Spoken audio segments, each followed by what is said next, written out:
ओम श्री विष्णवे नमः। आषाढ़ मास के कृष्ण पक्ष की एकादशी का नाम है योगिनी एकादशी। और आज के इस वीडियो में आप जानने वाले हैं एकादशी व्रत के बारे में कि व्रत कब रखा जाएगा, एकादशी और द्वादशी तिथि कब से कब तक रहेगी, व्रत कब रखकर कब खोलना है, व्रत पारण का शुभ मुहूर्त कब से कब तक रहेगा। साथ ही आप जानेंगे योगिनी एकादशी की पूजा विधि और कुछ अनिवार्य नियमों के बारे में। मान्यता है कि योगिनी एकादशी का व्रत रखने वाले भक्तों को धरती पर हर प्रकार की सुख सुविधाएं प्राप्त होती हैं और अंत में मोक्ष की भी प्राप्ति होती है। धार्मिक दृष्टि से आषाढ़ महीने को बहुत ही पुण्यदायी माना जाता है। इसी महीने में योगिनी एकादशी और देवशयनी एकादशी भी होती है। आषाढ़ मास के कृष्ण पक्ष की एकादशी योगिनी एकादशी और शुक्ल पक्ष की एकादशी होती है देवशयनी एकादशी।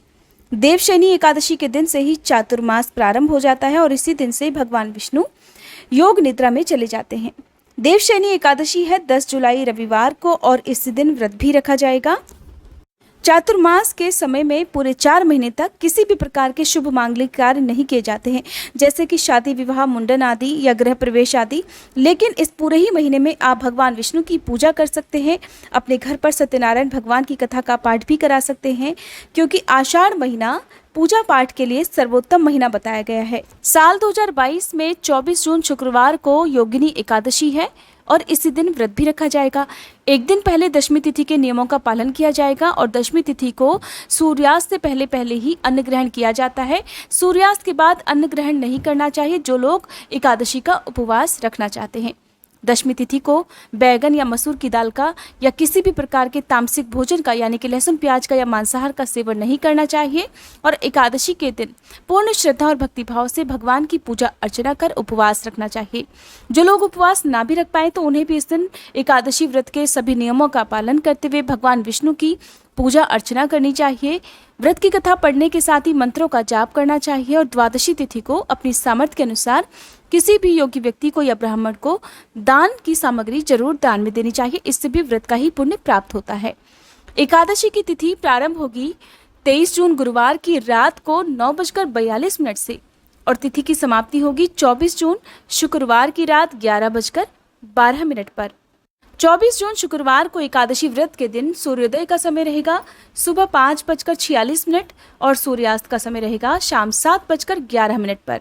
द्वादशी तिथि प्रारंभ होगी 24 जून शुक्रवार की रात 11:13 से और तिथि की समाप्ति होगी 25 जून शनिवार की रात 1:10 पर। इस दिन यानी कि शनिवार को सुबह से लेकर रात तक द्वादशी तिथि रहने वाली है और हरिवासर का जो समय है वो एकादशी की मध्यरात्रि को ही समाप्त हो जाएगा। इसलिए द्वादशी तिथि को यानी कि शनिवार के दिन व्रत का पारण आप शुभ मुहूर्त में ही करें।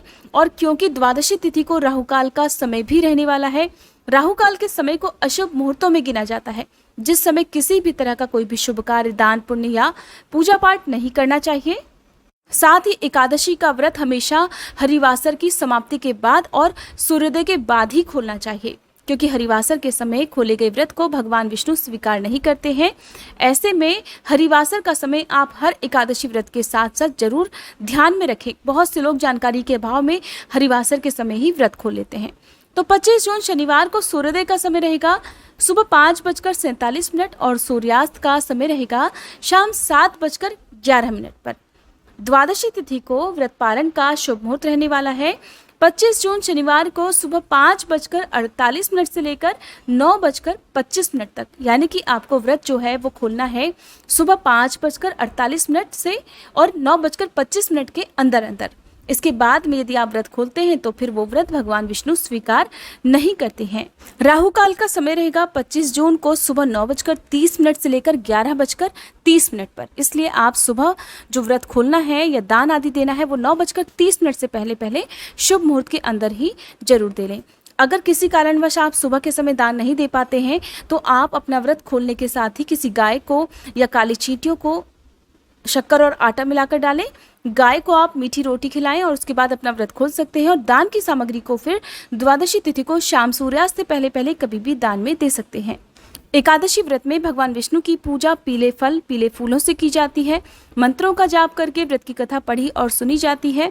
इस दिन चावल का पूर्णतया निषेध रहता है। चावल का प्रयोग किसी प्रकार से भी भक्तों को नहीं करना चाहिए, यहाँ तक कि विष्णु भगवान को अक्षत भी अर्पित नहीं किए जाते हैं। दिन भर उपवास रखने के साथ ही जो लोग निराहार नहीं रह पाते हैं वो शाम की पूजा करने के बाद फलाहार ग्रहण कर सकते हैं। मौसमी फल या सूखे मेवों का सेवन आप कर सकते हैं रात को। उसके अलावा अगले दिन यानी कि द्वादशी तिथि को शुभ मुहूर्त में आप भगवान की पूजा करें। पूजा करने के साथ ही जो भी सामग्री का दान आप करना चाहते हैं उसकी पूजा करें और फिर किसी योग्य व्यक्ति को दान की सामग्री दान में देने के बाद शुद्ध सात्विक भोजन से या फलों से आप अपना व्रत खोल सकते हैं। एकादशी और द्वादशी तिथि के दिन भगवान विष्णु को भोग में आप तुलसी दल जरूर अर्पित करें। बिना तुलसी दल के भगवान विष्णु अपना भोग स्वीकार नहीं करते हैं। अगर द्वादशी तिथि को आपका कोई और व्रत भी है तो आप सुबह केवल जल से और तुलसी दल से और फलों से अपना व्रत खोल सकते हैं। उसके अलावा फिर आपका जो भी व्रत है उसे भी आप रख सकते हैं। ऐसे में आप शाम के समय अन्न ग्रहण कर सकते हैं। ये थी आज की वीडियो। उम्मीद करती हूँ ये जानकारी आपको पसंद आई होगी। वीडियो अगर अच्छी लगी हो तो प्लीज़ वीडियो को लाइक करके कमेंट बॉक्स में विष्णु भगवान की जय जरूर लिखिएगा।